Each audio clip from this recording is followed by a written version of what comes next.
नमस्कार, सत्यभामा आईटीआई में आपका स्वागत है।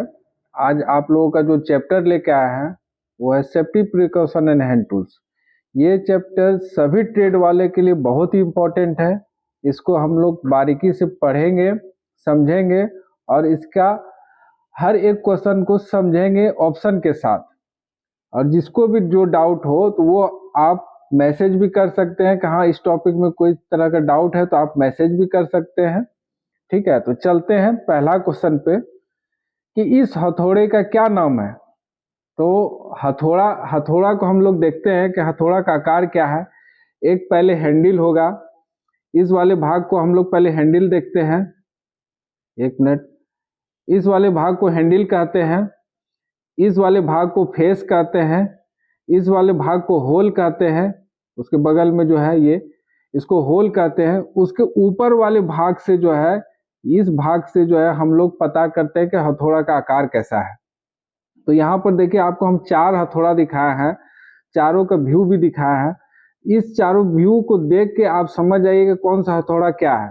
तो तीनों सेम है, आपका हैंडल भी सेम है, होल भी सेम है, फेस भी सेम है। चेंज क्या हो रहा है, फेस का अपोजिट भाग चेंज हो रहा है। तो यहाँ पर देखिए जो हथौड़ा बॉल के तरह रहेगा तो उसको बॉल पिन हैमर कहेंगे, जो हथौड़ा आपका पिन के तरह रहेगा उसको क्रॉस पिन कहेंगे, जो हथौड़ा स्ट्रेट पिन के तरह रहेगा तो उसको स्ट्रेट पिन हैमर कहेंगे, जो हथौड़ा आपका स्लेज स्लेज मतलब समतल, जो हथौड़ा स्लेज के तरह है उसको स्लेज हैमर कहेंगे। मगर यहाँ पर जो क्वेश्चन है, ये हथौड़ा जो है आपका नोकीला है। इस हथौड़ा का नोकीला का मतलब है कि कहीं भी कांटी वगैरह है तो उसको हम निकालने के लिए प्रयोग करते हैं। तो इस हथौड़े का नाम जो है वो क्लॉ हैमर कहते हैं। तो आप इस क्वेश्चन से, एक क्वेश्चन से 5 ऑप्शन आप समझ गए। चलिए अब आते हैं फिर दूसरा क्वेश्चन पे। अब नेक्स्ट क्वेश्चन पे आते हैं। नेक्स्ट क्वेश्चन पे देखते हैं क्या है। भारी भार उठाने और स्थानांतरित करने के लिए किस पद्धति का प्रयोग किया जाता है। तो देखिए यहाँ पर भारी भरकम सामान को उठाने के लिए किस पद्धति का प्रयोग करते हैं, तो मगर उसके साथ हम 4 ऑप्शन को भी देख लेते हैं। ये विंचेस क्या है, कोई भी गाड़ी खराब हो जाती है तो हम लोग क्या करते हैं, रस्सी से पकड़ के घिसते हैं, तो उसको हम लोग विंचेस कहते हैं।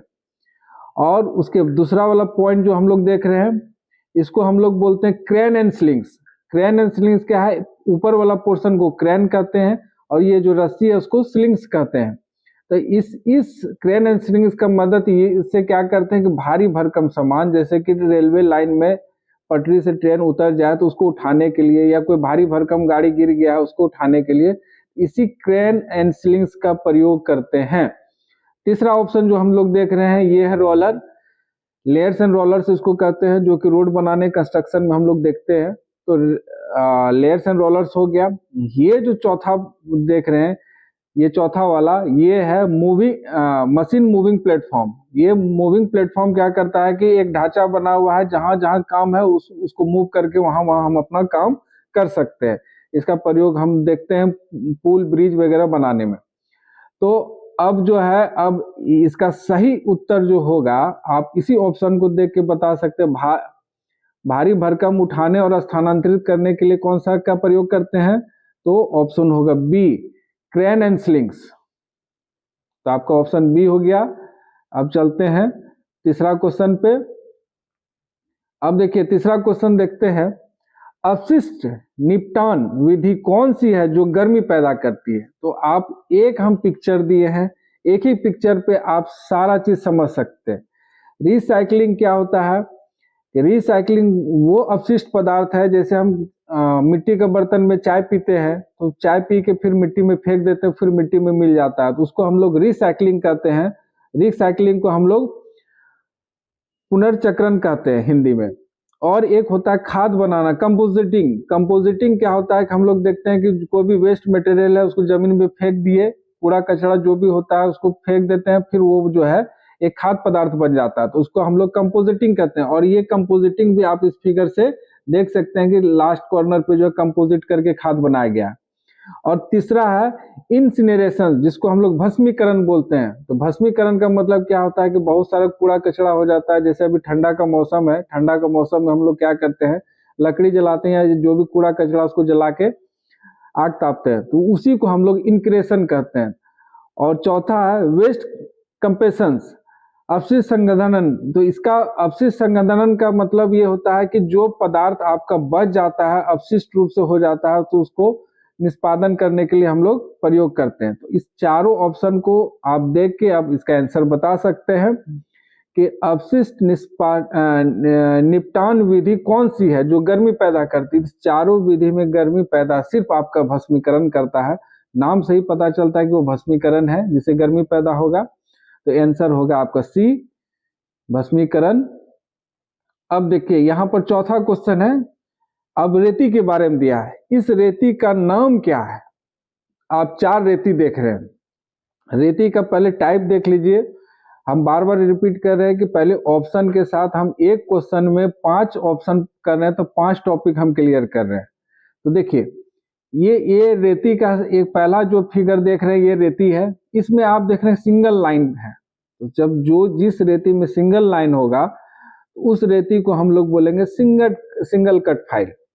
और उसके नेक्स्ट बाजू वाला रेती देखिए तो उसमें क्या है कि 2 लाइन है, एक लाइन ऐसे ऐसे है और दूसरा लाइन ऐसे ऐसे है, तो यहाँ डबल लाइन हो गया, तो इसको डबल कट फाइल कहते हैं। और चौथा में देखिए, चौथा में क्या है, ये इस चौथे वाले में कर्व कट है, कर्व कट। तो कर्व कट जो फाइल हो गया तो इसको हम लोग कर्व कट फाइल कहेंगे।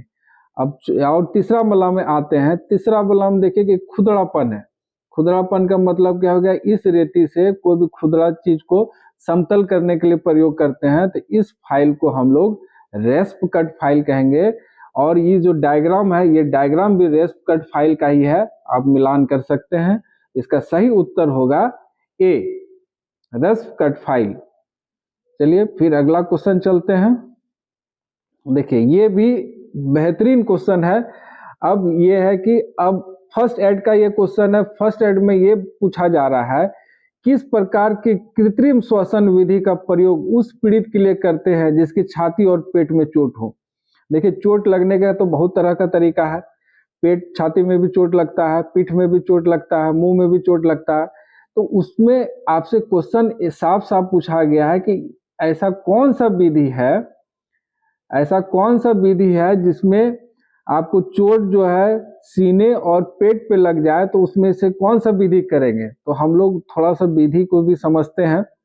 आप लोग थोड़ा सा इसको मजाकिया रूप से भी ले सकते हैं। हम आपको मुंह से मुंह विधि द्वारा सांस भी देते हैं। आप लोग देखते हैं कि कोई आदमी गिर जाता है तो उसको मुंह से मुंह के द्वारा सांस भी देते हैं। यदि किसी आदमी को मुंह में चोट लग जाए उसको हम लोग क्या करते हैं, नाक से सांस देते हैं, मुंह को छोड़ के, क्योंकि मुंह में चोट लगा हुआ रहता है तो हम नाक से भी सांस देते हैं। और एक सेफर्स मेथड है, सेफर्स मेथड भी हम लोग यहाँ देख रहे हैं। सेफर्स मेथड का क्या है कि यदि आपका चोट जो है आपके पीठ के बाहर लगा हो और उसमें आपको एक्सरसाइज कराना हो तो आपको ये मेथड अपनाइए। 2 सेकंड के बाद फिर से यही मेथड अपनाना है और इस मेथड को रिपीट करते रहना है आधे घंटे तक, तो वो सेफर्स मेथड हो गया। मगर इस क्वेश्चन के हिसाब से ये इसका है नेल्सन्स आर्म मेथड। तो नेल्सन्स आर्म मेथड में क्या है कि आप दोनों हाथ को जो है आप उठाइए और उसको बैठाइए, जिससे कि आपका चेस्ट और बेली पे जो है असर ज़्यादा ना करे। और ये एक्सरसाइज करने पर जो है आपका चेस्ट और बेली पे यदि दर्द हो या उसमें चोट लग जाए तो ये मेथड जो है नेल्सन्स आर्म मेथड को हम लोग प्रयोग करते हैं। तो ये आपका आंसर हो गया डी, चेस्ट और बेली में यदि चोट लग जाए तो उसके लिए हम लोग नेल्सन्स आर्म मेथड का प्रयोग करते हैं। अब आते हैं 6वां क्वेश्चन, आजकल के लिए जो सबसे कॉमन हो गया है। आजकल देखते हैं घर घर में जो है किसी को ना किसी को अटैक आते रहता है। तो इसमें ये पूछा गया दिल के दौरे से पीड़ित व्यक्ति को आप कैसे पहचानेंगे।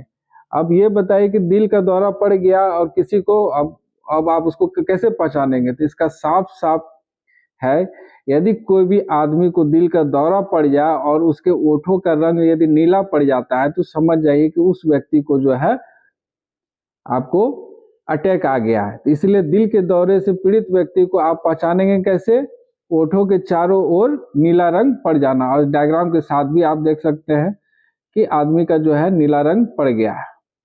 अब देखिए एक और ही बेहतरीन क्वेश्चन है 7वां नंबर।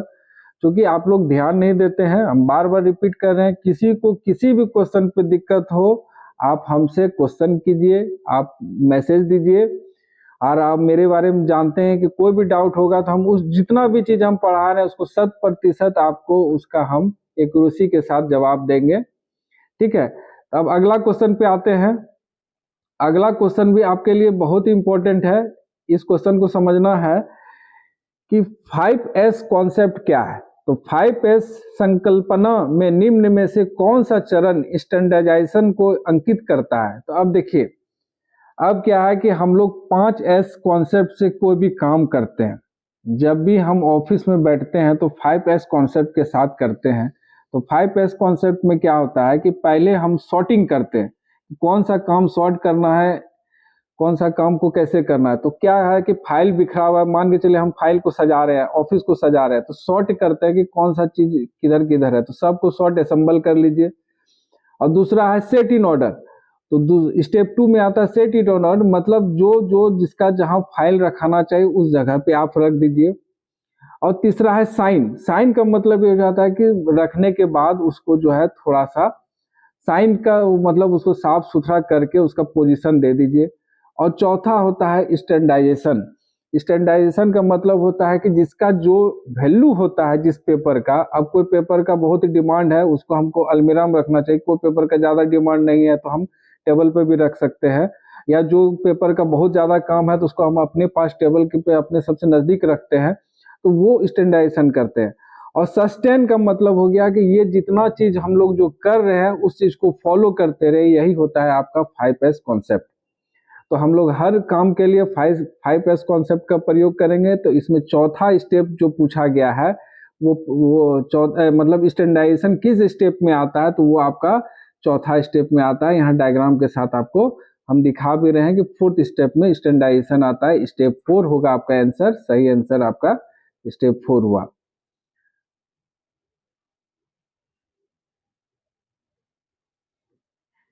अब आते हैं अगला क्वेश्चन। देखिए, आग बुझाने में स्टार्विंग क्या है। पहले समझिएगा कि आग कैसे बनता है। आग तभी बनेगा जब तक उसमें एक फ्यूल रहेगा, ऑक्सीजन रहेगा और कोई पदार्थ रहेगा, तभी आपका आग लगेगा। इसमें से एक भी चीज नहीं रहेगा तो आग नहीं लगेगा। इसलिए पहले समझिए कि आग कैसे बनता है। उसमें एक ईंधन चाहिए, उसमें ऑक्सीजन भी चाहिए, उसमें गर्मी भी चाहिए। अब इसको बुझाने का तरीका आपको बताया गया है। यदि हीट को यदि हम हटा दें तो उसको हम कूलिंग के प्रोसेस से करते हैं। ऑक्सीजन को हटा दें तो उसको हम स्मूथरिंग करते हैं। और फ्यूल को हटा दें तो उसको स्टार्विंग करते हैं। यहाँ पूछा जा रहा है स्टार्विंग, तो क्या है कि रिमूविंग फ्यूल, मतलब जल का उपयोग करके तापमान कम करना। देखिए थोड़ा सा इसमें कंफ्यूजन है ऑप्शन में भी, मगर इसका आंसर यही होगा। स्टार्विंग का मतलब है फ्यूल को हटा देने से आपका ऑक्सीजन बंद हो जाएगा, तो इसलिए फ्यूल को हटाना। अब इसमें ऑप्शन में इंग्लिश में कुछ और लिखा है, हिंदी में कुछ और लिखा है, इसको हम लोग बाद में देखेंगे क्योंकि इसका ऑप्शन ही गलत है। आगे चलते हैं नेक्स्ट क्वेश्चन पे।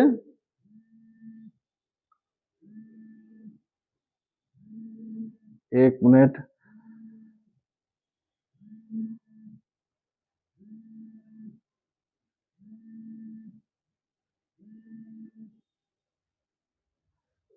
हाँ, अब देखिए इस ड्रिल बिट का क्या नाम है। हम लोग ITI में प्रैक्टिकल कराते हैं, तो प्रैक्टिकल में ये इस तरह का ड्रिल बिट आपका एक सेट ऑफ बॉक्स में होता है। जितना भी ड्रिल बिट है उसका सारा का नाम हम यहाँ पर आपको दे दिए हैं। ये इस तरह का ड्रिल बिट का ये नाम है। तो आप देख लीजिए इसका स्ट्रक्चर कैसा है। ये स्ट्रक्चर आपका जो है टेम्पर सेंक बिट के तरह दिख रहा है। इस मेथड को देखिए और यहाँ पर देख के जो है मिलान कर लीजिए, वही आपका आंसर होगा, आंसर बी, टेम्पर सेंक बिट। अब देखिए एकदम नेचुरल क्वेश्चन है। पीड़ित के रक्त के बहाव को रोकने के लिए क्या प्राथमिक चिकित्सा उपलब्ध कराई जाती है। यदि रक्त बहाव हो रहा है तो प्राथमिक उपचार क्या होगा। मलहम लगाना नहीं, चोट लगे हुए भाग को ऊपर रखना, वो भी नहीं। चोट लगे हुए भाग को ड्रेसिंग करना, वो भी नहीं। चोट लगे हुए भाग पर दबाव डालना। देखिए, प्राथमिक उपचार सबसे पहला स्टेप क्या आता है कि जहां भी चोट लगा है उसमें प्रेशर लगा के आप पहले खून के बहाव को रोकिए, तब मलहम पट्टी दवाई दारू करते रहिए। तो इसलिए मैं इसमें आपका ऑप्शन रहेगा डी, चोट लगे हुए भाग पर दबाव डालना। अब आते हैं नेक्स्ट क्वेश्चन। अब सुरक्षा चिन्ह पे है ये क्वेश्चन। देखिए, इस सुरक्षा चिन्ह का क्या नाम है? तब ये देख रहे हैं आप, हम लोग हमेशा देखते होंगे पुराना फिल्म में कि जब भी कोई डॉक्टर आता था तो इस तरह का एक सिंबल लेके उसका बैग में लगा हुआ रहता था। तो अब आप लोग को यही समझना है कि ये क्या चीज है। तो यहाँ पर हम आपको चारों का चित्र दिए हुए हैं, इस चारों चित्र को देखिए। इस तरह का सिंबल है, तो इस तरह के सिंबल को सूचनात्मक चिन्ह कहते हैं, इंफॉर्मेटिव साइन कह रहे हैं। इंफॉर्मेटिव साइन है। इस तरह के सिग्नल को जो है, ऊपर वाले सिग्नल को हम लोग वार्निंग साइन कहते हैं। इस तरह वाले सिग्नल को हम लोग निषेधात्मक चिन्ह कहते हैं। इस तरह के चिन्ह को हम लोग अनिवार्य चिन्ह कहते हैं। अगले क्वेश्चन में आपको ये भी आएगा कि इसका बैकग्राउंड कलर भी कैसा होता है। तो समझिएगा कि सुरक्षात्मक चिन्ह या जब भी इस तरह का क्वेश्चन है तो इसमें दो ही क्वेश्चन आता है, चाहे तो आपको सिंबल दे के पूछा जाएगा, नहीं तो उसका कलर पूछा जाएगा। तो यहाँ पर हम चारों डिस्क्रिप्शन दे दिए हैं, कौन सा सिंबल का क्या चिन्ह है और उसका क्या कलर होगा। तो यहाँ पर सही आंसर होगा सूचनात्मक चिन्ह, इंफॉर्मेटिव साइन। देखिए, फिर से उसका दूसरा क्वेश्चन, एक ही डायग्राम को हम दोबारा भी लेके आए हैं, तो इससे आप समझ सकते हैं कि एक ही डायग्राम से दो क्वेश्चन आपका सॉल्व हो रहा है। इसको फिर से आप एक बार ध्यान से समझिएगा कि आग लगेगा कभी तभी लगेगा जब तक, आग कहाँ लगेगा, कोई वस्तु होगा तभी आग लगेगा। वस्तु में क्या होगा, जब तक उसको गर्मी देंगे तब आग लगेगा। तो गर्मी कब होगा, जब तक उसमें ऑक्सीजन नहीं होगा तो आग भी नहीं लगेगा। तो ये तीनों चीज अनिवार्य रूप से आग लगने के लिए तीनों चीज चाहिए। और इस तीनों को बुझाने का तरीका फिर से एक बार बता दे रहे हैं। ऑक्सीजन को हटाने को हम लोग स्मूथरिंग कहते हैं। ऑक्सीजन को हटाने को हम लोग स्मूथरिंग कहते हैं। जो चीज गर्म है उसको ठंडा कर देंगे, उसको कूलिंग मेथड से करते हैं। यदि फ्यूल है तो उसको हम लोग हटा देंगे तो उसको स्टार्विंग कहते हैं। ये तीनों चीज को हटाने का विधि कर रहे हैं। अब यहाँ से आपको देखना है कि स्मूथरिंग क्या है। तो इसमें ऑक्सीजन को हटाते हैं तो क्या है, अग्नि को ऑक्सीजन की आपूर्ति से अलग करना। तो आपका आंसर होगा डी। ठीक है, अब चलिए अगला क्वेश्चन पे चलते हैं। देखिए, ये भी क्वेश्चन जो है आपका फर्स्ट एड पे क्वेश्चन है। यदि पीड़ित को सिर में चोट लगी है और वह मर रहा है तो उनके लिए स्वर्णिम घंटा कौन सा है?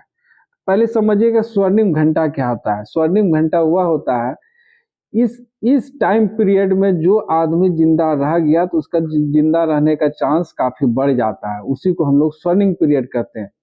तो स्वर्णिम पीरियड क्या है, यदि आदमी का 30 मिनट को यदि चोट लग जाए और 30 मिनट तक वो यदि जिंदा रह गया तो इसका मतलब है कि उसका बहुत अधिक चांस है कि वो आगे जिंदा रह जाएगा। इसीलिए गोल्डन पीरियड 30 मिनट को बोला जा रहा है। कुछ कुछ जगह आपको 45 मिनट भी मिलेगा, मगर उस पर हड़बड़ाना नहीं है। हम लोग का जो है 30 मिनट ही है, इसलिए हम लोग को हमेशा ध्यान रखना है कि गोल्डन पीरियड जो है 30 मिनट है। तो आपका आंसर रहेगा बी। अब चलते हैं अगला क्वेश्चन पे। इस औजार का क्या नाम है? देखिए, आप लोग हमेशा, आप लोग को हम बताते हैं, जब भी आईटीआई जाइए, आईटीआई में क्लास करने से पहले जो है कम से कम उसका हिंट उसको देख भी लीजिए। तो यहाँ पर क्या है कि इस औजार का नाम पूछा है कि इस औजार का नाम क्या है। तो आप लोग ये औजार हमेशा घर में देखते होंगे, मगर इस औजार का नाम ये है कि डायगोनल कटिंग प्लायर इसको कहते हैं। इसका औजार का नाम हो गया डायगोनल कटिंग प्लायर। इसका ऑप्शन होगा डी। अब देखिए नेक्स्ट क्वेश्चन है, पीड़ित की कौन सी स्थिति को कोमा कहा जाता है? अब आदमी कोमा में, आप लोग हमेशा सुनते हैं कि आदमी कोमा में चला गया, तो किस स्थिति में आदमी कोमा में जाता है? कोमा में तभी जाता है जब वो आदमी पूरा सेंसलेस हो जाता है, पूरा बेहोशी हालत में रहता है, तभी वो आदमी कोमा में जाता है, उसको कोई सेंस नहीं रह जाता है। अब आप चारों ऑप्शन को हम पढ़ के सुनाते हैं, उसमें आप खुद बताएंगे। पहला ऑप्शन बेहोश रहना या बुलाने पर उत्तर देना। दूसरा ऑप्शन होश में रहना पर बुलाने पर उत्तर ना देना। तीसरा ऑप्शन सांस लेना पर बुलाने पर उत्तर ना देना। चौथा ऑप्शन पूरी तरह संवेदनहीन होकर लेटे हुए रहना एवं बुलाने पर उत्तर ना देना। तो कोमा का मतलब है कि वो पूरा मेंटली और फिजिकली सेंसलेस हो जाता है, तो उसी को हम लोग कोमा कहते हैं। तो आपका सही उत्तर होगा डी, जो आपका डी सही आंसर है। अब देखिए, अब फिर से वही क्वेश्चन आ गया। अब यहाँ पूछा जा रहा है मूल श्रेणी में सचेतक चिन्ह के प्रश्न भाग का रंग क्या होता है। अब यहाँ पर आपको रंग के बारे में पूछा गया है, वार्निंग साइन का आपको रंग पूछा गया है। तो यहाँ पर रंग के बारे में हम बताए थे कि इसमें दो ही तरह का क्वेश्चन आएगा, चाहे तो रंग के बारे में पूछा जाएगा या तो इस चिन्ह के बारे में पूछा जाएगा। तो हम डिस्क्रिप्शन में दे दिए हैं, उसको बारीकी से देखिएगा। तो वार्निंग साइन का जो बैकग्राउंड कलर होता है वो येलो कलर होता है, तो आपका ऑप्शन रहेगा सी। अब देखिए और भी एक बेहतरीन क्वेश्चन, जैसे जैसे हम लोग आगे बढ़ रहे हैं क्वेश्चन का लेवल भी बढ़ता जा रहा है। देखिए, निम्न में से अग्निरोधक को उपयोग करने का सही क्रम क्या है। तो इस सही क्रम क्या है, इसके लिए हम आपका शॉर्ट वीडियो भी डाले थे पास मेथड के लिए, आप लोग वहां से भी देखे ही होंगे, और जो लोग देखे होंगे उसका आंसर यहाँ दे पा रहे होंगे। यहाँ पर हम लोग बता रहे हैं आग को रोकने के लिए हम लोग पास मेथड का प्रयोग करते हैं। तो पी से होता है पुल, ए से होता है एम, एस से होता है स्क्वीज और फिर एस से होता है स्वीप।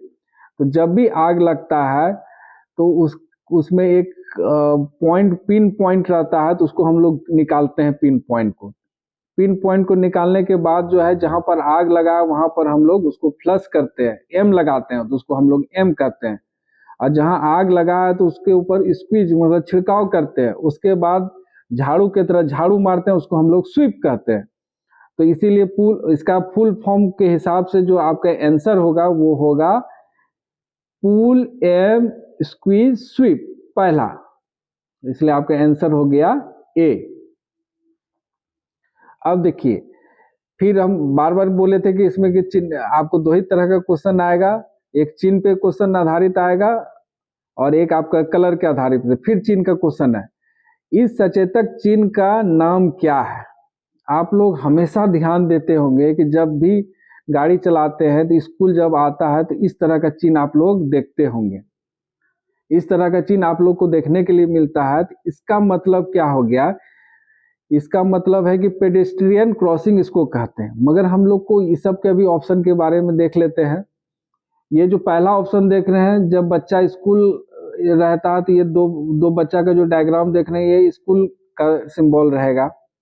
और दूसरा क्या है, संरक्षित गाइडेड, जब ट्रेन का क्रॉसिंग होता है, जो फाटक इसको बोलते हैं, यदि फाटक बंद है उसको हम लोग गार्डेड क्रॉसिंग कहेंगे, जब फाटक खुला हुआ है तो उसको हम लोग अनगार्डेड क्रॉसिंग कहेंगे। और ये तो पेडेस्ट्रियन क्रॉसिंग आपको हम बता ही दिए कि जब पैदल चलते हैं तो उसको पेडेस्ट्रियन क्रॉसिंग कहते हैं। तो इस ऑप्शन को भी समझें, ठीक है।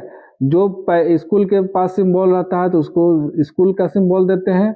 ये जहाँ पर आपका रेलवे फाटक बंद है तो उसको हम लोग गार्डेड कहते हैं, जहाँ पर रेलवे फाटक खुला हुआ है अनगार्डेड कहते हैं, जहाँ पर आदमी पैदल चल रहा है उसको पेडेस्ट्रियन क्रॉसिंग कहते हैं। चलिए, अब फिर से एक क्वेश्चन आ गया है, पीपीई का गुणवत्ता के लिए किन मापदंडों को पूरा किया जाना चाहिए। अब तो आप लोग पहले पीपीई समझ नहीं रहे होंगे। पीपीई का मतलब होता है पर्सनल प्रोटेक्टिव इक्विपमेंट। जब भी आईटीआई या कोई भी टेक्निकल काम करेंगे तो उसमें पर्सनल प्रोटेक्टिव इक्विपमेंट का काम पड़ता है।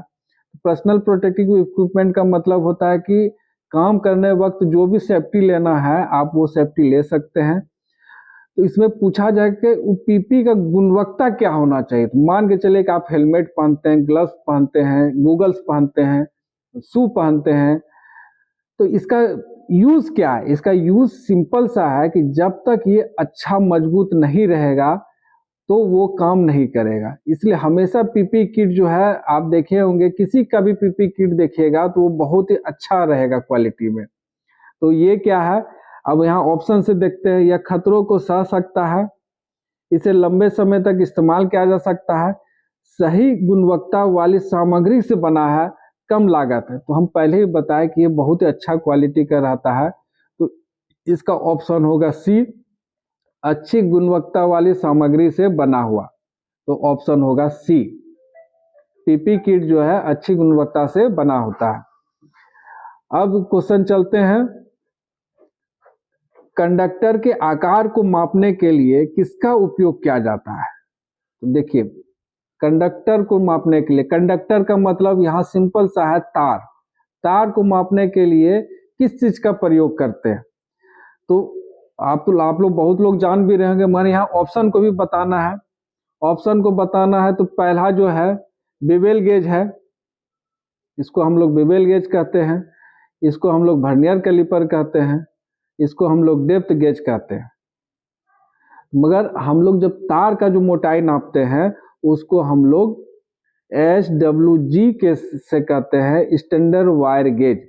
और यहाँ पर जो उसका ऑप्शन होता है 0 से लेकर 36 तक होता है, ये भी आपका क्वेश्चन में आता है। तो ध्यान में रखिएगा, स्टैंडर्ड वायर गेज एक तार को मापने के लिए किया जाता है और इसका मापन संख्या 0 से 36 नंबर तक होता है। तो ये आपका ऑप्शन होगा सी, स्टैंडर्ड वायर गेज। अब अगला क्वेश्चन पे चलते हैं, कौन से प्लायर का उपयोग तार के हुक और लूप बनाने में किया जाता है? तो देखिए, हम आपका जो है यहाँ पर एक प्रकार का डिस्क्रिप्शन दे दिए हैं कि प्लायर कितना प्रकार का है और कैसा उसका डायग्राम है। मगर हमको बस एक ही प्लायर के बारे में हम बता रहे हैं, क्योंकि इतना प्लायर के बारे में बताएंगे काफी समय लगेगा। तो यहाँ पर बोला गया है कि ऐसा कौन सा प्लायर है जिसमें हुक और लूप बनाया जाता है। तो हुक और लूप बनाने के लिए, लूप हो गया आपका सर्कल टाइप बनाना, तो सर्कल टाइप बनाने के लिए उसी का प्रयोग करेंगे जिसका मुंह जो है सर्कल टाइप का हो। तो मुंह इसमें सर्कल टाइप किसका है? राउंड नोज प्लायर का। देखिए, जो राउंड नोज प्लायर का मुंह ही जो है राउंड किया हुआ है, उसको हम आंसर रहेगा सी, राउंड नोज प्लायर। अब पिंसर का उपयोग क्या है? देखिए, पिंसर का उपयोग क्या है, आप हमेशा देखे होंगे जूता में यदि कांटी लग जाए, लकड़ी में कहीं कांटी लग जाए तो हम लोग क्या करते हैं, एक चिमटा से कांटी को खींचते हैं, उसी चिमटा को हम लोग पिंसर कहते हैं। तो यहाँ पर आपका जो आंसर है 4 ऑप्शन, उसको देखिएगा। फ्लेक्सिबल तार को ट्विस्ट करना, छोटे व्यास को तार काटना, लकड़ी में से पिन तथा कीले निकालना, छोटी वस्तु पकड़ना जहां उंगली ना पहुंच सके। तो यहाँ पर क्या है, हम पहले बता दिए कि लकड़ी में यदि पिन घुस जाए या कील घुस जाए उसको निकालने में प्रयोग किया जाता है। तो आपका ऑप्शन होगा सी, लकड़ी में से पिन तथा कीले निकालना। अब क्वेश्चन आता है कि इसमें से कौन सा प्रकार फायर एक्सटिंग्विशर है, मतलब अग्निशामक यंत्र का नाम पूछा गया है। हम लोग पहले ही देख चुके हैं, आग देख चुके हैं, आग के बुझाने के प्रकार देख चुके हैं। अब उसमें से कौन सा अग्निशामक यंत्र लगता है उसको देख रहे हैं। विद्युत उपकरण में से लगी आग हेतु कौन सा अग्निशामक का प्रयोग किया जाता है? तो विद्युत उपकरण में यदि आग लग जाए तो उस आग को बुझाने के लिए कौन सा अग्निशामक यंत्र का प्रयोग करते हैं? तो हमेशा याद रखिएगा, ध्यान में भी रखिएगा। विद्युत उपकरण में यदि आग लग जाए तो सबसे बेस्ट हेलोन फायर एक्सटिंग्विशर होता है। ठीक है, तो आपका इसमें सही उत्तर होगा हेलोन टाइप फायर एक्सटिंग्विशर। और इस फायर एक्सटिंग्विशर का भी हम अपने शॉर्ट्स में दिए हुए हैं, जिन लोगों ने देखा होगा तो उनको तो आंसर मालूम चल रहा होगा। तो आपका होगा A answer, halon type fire extinguisher. अब देखिए, नेक्स्ट क्वेश्चन पे चलते हैं। एक टेनन आरी के कुन दांतों को तेज करने के लिए किस रेती का उपयोग किया जाता है? एक अब हमेशा आप लोग ध्यान देते होंगे कि पहले हमारे यहाँ लकड़ी वाले आते थे तो उनके पास जो औजार होता था उसको तेज करने के लिए देखते थे कि लोग चलाते रहता था रेती। अब उसमें से कौन सा रेती चलाएगा जो उसका मुंह तेज होगा, उसका जो दांत है उसका तेज होगा, टेनन 100 का। तो हम लोग देखते हैं ये जितना भी प्रकार है उसका आकार दिए हुए हैं, आप इससे भी अनुमान लगा सकते हैं कि आपका इसमें से कौन सा चीज से जो है उसका मुंह तेज होगा, दांत उसका शार्प होगा। तो ट्रेंगुलर फाइल त्रिभुज आकार का है जिससे कि उसका दांत तेज होगा, तो आंसर होगा सी, ट्रेंगुलर फाइल। अब लास्ट में एक क्वेश्चन है जो कि आपको भी अपना सेंस से जवाब देने वाला है। इसके लिए कोई ज़्यादा नॉलेज की ज़रूरत नहीं है, इसमें सिर्फ आईक्यू लेवल का क्वेश्चन का ज़रूरत है। आईक्यू होना चाहिए आपके पास, आप इस क्वेश्चन के आंसर दे सकते हैं। पीड़ित को बचाने हेतु क्या तत्कालिक कदम उठाना चाहिए यदि वह अभी भी विद्युत शक्ति स्रोत से संपर्क में है? यदि किसी को करंट लग जाए और वो विद्युत स्रोत के कांटेक्ट में है तो उसके लिए क्या करना चाहिए? आप 4 ऑप्शन में से खुद आंसर दे सकते हैं। आप लोग अपना रेस करेंगे कि आप गेस करेंगे क्या हो सकता है। हाथों द्वारा खींचा या धक्का दें? हाथ द्वारा खींचेंगे या धक्का देंगे? नहीं। अपने प्राधिकारी विद्युत झटके के बारे में जानकारी देंगे? यहाँ आदमी मर रहा है, आप अधिकारी को जानकारी देंगे? वो भी नहीं। किसी को उस व्यक्ति को छुड़ाने हेतु बुलाएंगे? ऐसा तो नहीं है कि जिसको करंट लगा आप आदमी को बुलाने जाएंगे, वो भी नहीं करेंगे। तो करेंगे क्या? संयोजकों को अलग करके व्यक्ति आपूर्ति को बंद कर दें। तो हम लोग को क्या है कि सबसे पहले जो मेन पावर है उसको ऑफ कर देना है, यही सबसे पहले हम लोग को करना चाहिए। उसके बाद आप आदमी को बुलाइए या जो भी करना है। तो अब ये देख लिए कि हम लोग का जो है safety precaution in hand tools का सारा क्वेश्चन हो गया है। और इसमें से किसी को भी कोई तरह का डाउट है तो वो आप हमसे संपर्क करके कॉलेज आके या मेरे नंबर पे बात कर सकते हैं। चलिए, धन्यवाद। फिर मिलते हैं अगले क्लास में।